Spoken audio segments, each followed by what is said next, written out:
1942 puts you in the cockpit of a World War II fighter plane. Your mission? Battle through wave after wave of enemy aircraft over the Pacific Ocean. The gameplay is simple but addictive. Shoot enemies, dodge bullets and survive until the end of each stage. The standout mechanic here is the roll or loop move. It's a lifesaver when you're surrounded, allowing you to dodge enemy fire. But you can only use it a limited number of times per level, so timing is key. For an early NES game, 1942 looks...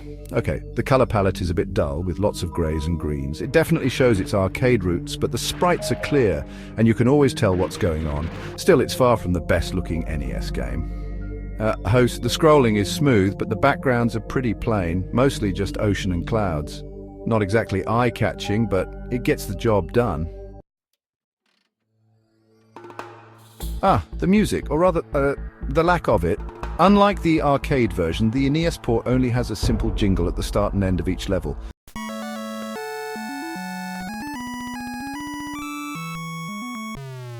The rest of the time, you're listening to plane engines and gunfire.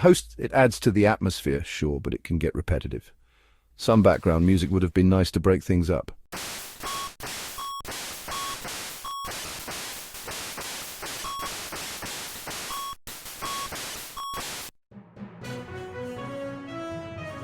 "1942 is tough, but fair.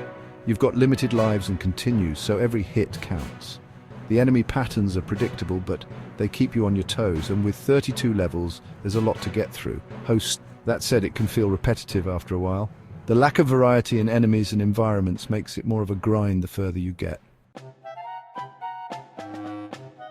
So, is 1942 on the NES worth playing today? If you're a fan of shoot-'em-ups or retro arcade games, it's definitely worth checking out. It's not the flashiest game, but it's a solid, challenging experience. Just don't expect a ton of variety. I give it a 7 out of 10. Classic, but a little rough around the edges.